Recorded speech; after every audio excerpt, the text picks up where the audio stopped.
பழனி தைப்பூசம் வரப்போகுதுன்னா போதும் இந்த மாதிரி வேலை வெட்டி எல்லாம் வேஷம் போட்டு கிளம்பிட்டாங்க வசூல் பண்றதுக்கு. இப்ப நான் மட்டும் வரல, கனிமொழி வண்டியில இருக்காங்க, அவங்களும் வந்திருக்கிறாங்க. ஆஹா, ஒரு தரங்கட்ட குடும்பம் வருது. இவளுகளை பார்த்தாலே பழைய சோறு கிடைக்காத. வண்டி திருப்பு, வண்டி திருப்பு. ஆக அண்ணனும் தங்கச்சி சேர்ந்து ஓட்டு கேட்க வந்திருக்கிறோம். ஆத்தா, இவருதான் மானஸ்தன். வணக்கம். மானஸ்தனா? மூஞ்சி பார்த்தா அப்படி தெரியலையே. பேர் வைக்கும் போது குப்புறப்படுத்திருந்தாரு. வச்சதுக்கு அப்புறம் தான் மூஞ்சி பாத்துருக்காங்க. சரி, இப்ப இவருக்கு என்ன? இவரோட தங்கச்சி அழகுமணிய.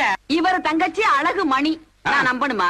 கலைஞர் அவர்களுடைய பிள்ளைகள் தான் நாம. இங்க இருக்கக்கூடிய அத்தனை பேரும் கலைஞருடைய பிள்ளைகள் தான். திருடனா? ஏண்டா உன்னைய திருடின்னு சொல்லாம என்னைய வேற திருடுங்கிற? நான் யோக்கியேண்டா. ஆக உங்களை எல்லாம் கூட அண்ணன் தம்பிகளாக தான் நினைக்கிறோம், அண்ணன் தங்கச்சிகளாக தான் நினைக்கிறோம்.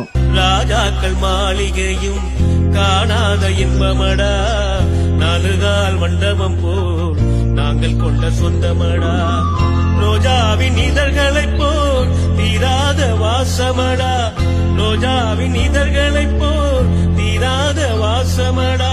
மு.க. அழகிரி கட்சியிலிருந்து நீக்கப்பட்டதாக திமுக தலைவர் கருணாநிதி விளக்கம் அளித்துள்ளார். அந்த பேட்டியிலே சொல்லியிருக்கேன், அவருடைய கண்ணீர் எங்களுடைய பிணத்தின் மீது விழ வேண்டும் என்பதுதான் என்னுடைய ஆசை என்று சொல்லி முடிக்கிறேன். அண்ணன் தம்பி பிறந்து வந்தோம் கண்ணுக்கு கண்ணாக.